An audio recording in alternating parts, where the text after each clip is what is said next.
Hello and welcome to Mr. Simplify's tutorials. Why do we dream? And what are our dreams telling us? Let's find out. Dreams have fascinated humans for thousands of years. From ancient civilizations interpreting dreams as divine messages to modern psychology trying to decode their meaning, one question keeps coming back. Are dreams random or meaningful? Understanding dreams matters because they often reveal hidden emotions, unresolved conflicts, cognitive and emotional processing during sleep, and in some theories, deeper aspects of personality and identity. So let's look at a few key contributors to dream psychology and understand why we dream and what dreams are made of. Please note that we're going to look at actual common dream examples and also have an important discussion at the end, so please stay tuned till the end. Now, several major thinkers have actually shaped how we understand dreams today. Sigmund Freud. He proposed that dreams represent repressed wishes and unconscious desires. Carl Jung argued that dreams are symbolic messages that guide psychological growth. William Dement helped establish the scientific study of REM sleep and dreaming. Alan Hobson developed activation synthesis theory suggesting dreams are the brain's attempt to make sense of neural activity. Now, each of these perspectives gives us a different answer to the same question. What are dreams really for? Now, let's compare the two most common perspectives before we delve deeper into one. Freud versus Jung. Now, Freud saw dreams as expressions of hidden desires, often rooted in childhood and instinctual drives. Jung, however, saw something very different. Where Freud focused on repression and the past, Jung focused on meaning, balance, and psychological development. This disagreement became one of the most important splits in the history of psychology. Elaborating further, Freud believed dreams were mainly expressions of repressed wishes, especially rooted in sexual and aggressive instincts, and he looked at dreams as a disguised way of fulfilling unconscious desires. In simple terms, dreams are what you secretly want but cannot admit. Jung, on the other hand, believed dreams were not just about repression or desire, but about balance, meaning, and psychological development. Dreams are messages from both the personal and the collective unconscious. In simple terms, dreams are what your psyche needs you to understand or become. And since each perspective and the interpretation of dreams is vastly different, we're going to focus on Jung's interpretation of dreams in this tutorial. Dreams as a communication from the unconscious. Jung believed that the human psyche has two main parts: the conscious mind, what you're aware of, and the unconscious mind, hidden thoughts, emotions, and instincts. Dreams act as a bridge between the two. Think of dreams as messages trying to restore balance in your personality. To understand Jung's dream theory and understand dreams, we first need to break down some of his core ideas, including archetypes, the collective unconscious, and how symbols shape meaning in dreams. And when we look into examples, you'll be able to use this approach to interpret your own dreams. So let's get into it. Compensation theory. The first concept within Jung's dream psychology is compensation theory. Jung believed that the mind is a self-regulating system, much like the body regulates our temperature. The mind's goal here is to balance out your waking life. For example, if your conscious attitude is too extreme, as in if you're only acting overly confident in your conscious state, your dreams might compensate by making you feel small or vulnerable. If you suppress emotions, on the other hand, your dreams may express them strongly. The takeaway is that your dreams offer you the other side of the story to help you find a healthy middle ground. This means when it comes to analyzing dreams, you gotta gauge what the dream could be balancing. Archetypes in dreams. Archetypes are important concepts in Jungian psychology. Archetypes are ancient patterns or universal characters found in the collective unconscious in human beings. Jung believed that archetypes are universal and all human cultures throughout history recognized them. Our dreams project these archetypes as recognizable figures spread across them. Some of the common archetypes include the shadow. Now, this is the rejected or hidden parts of yourself, often appearing as a threatening stranger or a villain. The Anima, Animus. This is the feminine side in men or the masculine side in women, often manifesting as a mysterious romantic figure. The wise old man or woman. These tend to appear as a guide or a mentor figure.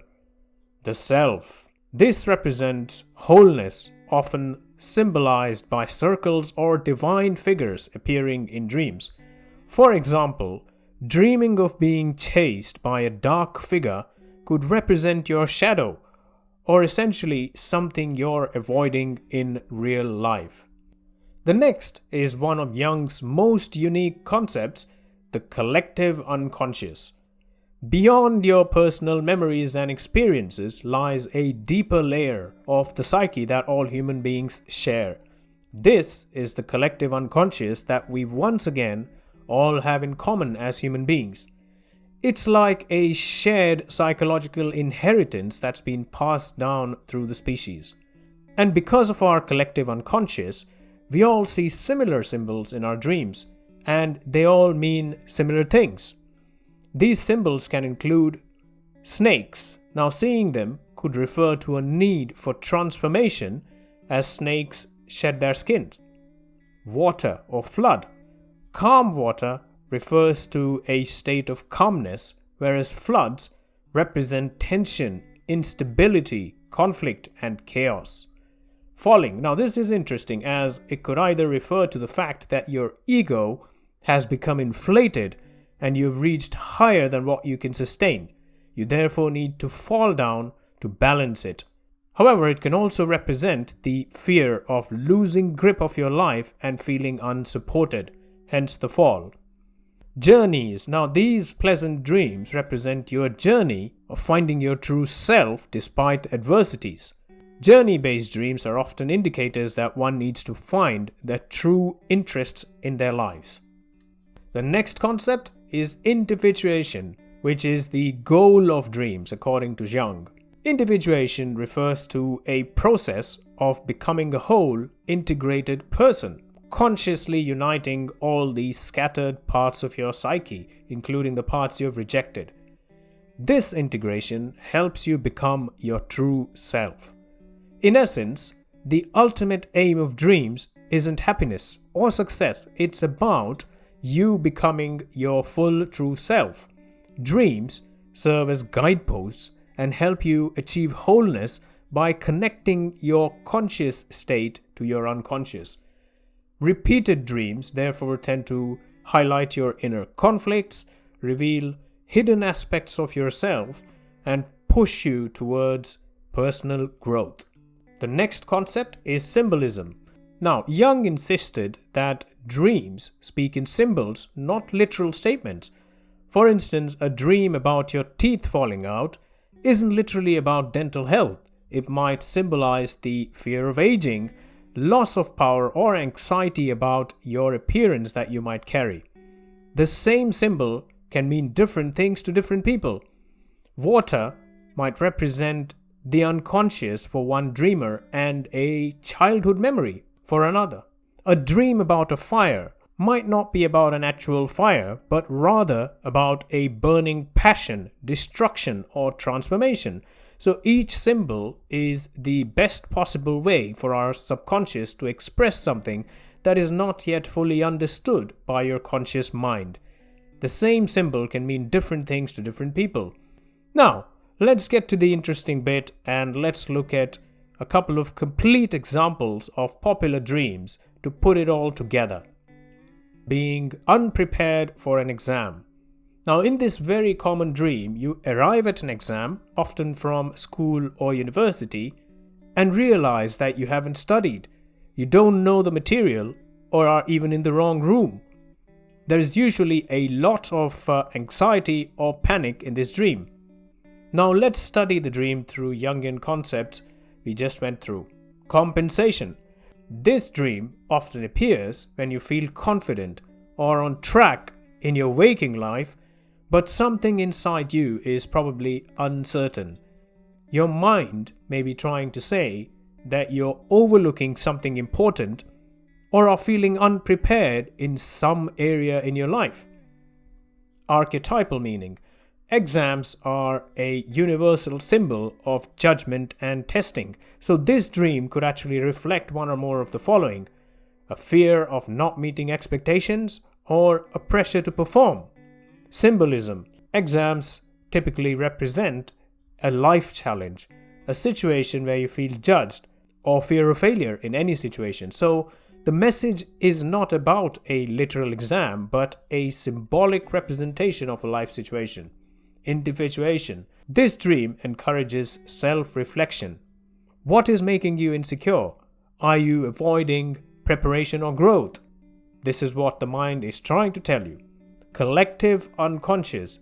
Now, this is one of the most widely reported dreams worldwide, and that's mainly because nearly everyone has experienced testing and evaluation on multiple occasions in their lives, and this pressure becomes a reference point for these dreams.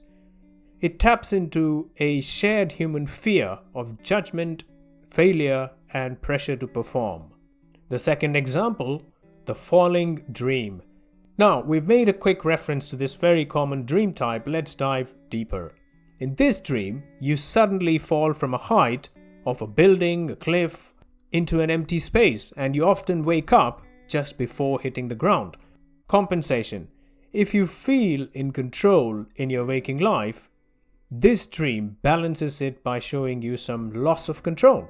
Your mind could be indicating that something in your life is uncertain or unstable.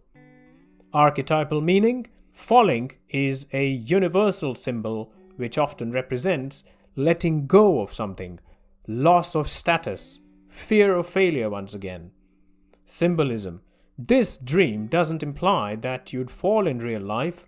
It represents a lack of grounding or a support system, anxiety about an upcoming change. Individuation. This dream tries to motivate you by accepting uncertainty in your life. It also tries to tell you to try and control less things in your life and live freely. The collective unconscious. This is once again one of the most widely reported dreams worldwide, and that's mainly because all of us have a fear of losing stability and control at some point in our life. Now, we've looked at a couple of examples, so let's look at how the theory is used in therapy. Jungian dream analysis is widely used in psychotherapy. Jungian therapy uses dreams to resolve inner conflicts, improve self-awareness, support emotional and psychological growth.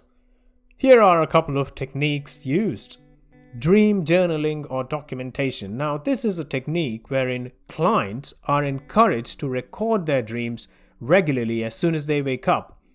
This, of course, helps in identifying patterns, symbols, and recurring themes.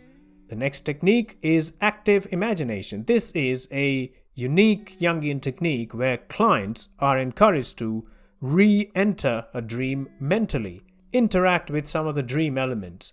And the outcome here is to facilitate deeper engagement with the unconscious and to resolve some of the unresolved conflicts. Now let's look into the strengths and limitations of this theory before we move on to our interesting discussion point. Strengths. It provides us a deep and meaningful interpretation of dreams. It focuses on personal growth and self-awareness. It has universally applicable symbols and patterns. It is widely used in psychotherapy. Limitations, which you might have already thought about in your minds. Now, many of the interpretations, as you've seen, can be highly subjective. it's difficult to actually test this scientifically. The meaning and interpretations can vary significantly between individuals. The theory still provides us a reliable analysis of the reasons we dream, and how dreams are a pathway to our subconscious mind which is trying to complete us and provide us peace. So it's worth taking a step back and thinking about what they're trying to tell you. So over to you. There are a couple of other dream types I could have chosen to analyze in detail, including being naked or inappropriately dressed in public, being unable to move, being paralyzed, or even flying freely. But I'll leave these to you. Have you ever seen any of these dreams, or indeed some of the ones that we discussed? If so, what do you think they signify? And did they affect you positively or negatively? Let me know in the comments. And as usual, thank you very much for your attendance to this tutorial, for your continued support. And if you have any topics you want covered, please let me know. Please like, share, and subscribe for more content. And please take very good care of your own self. Thank you very much. Bye-bye.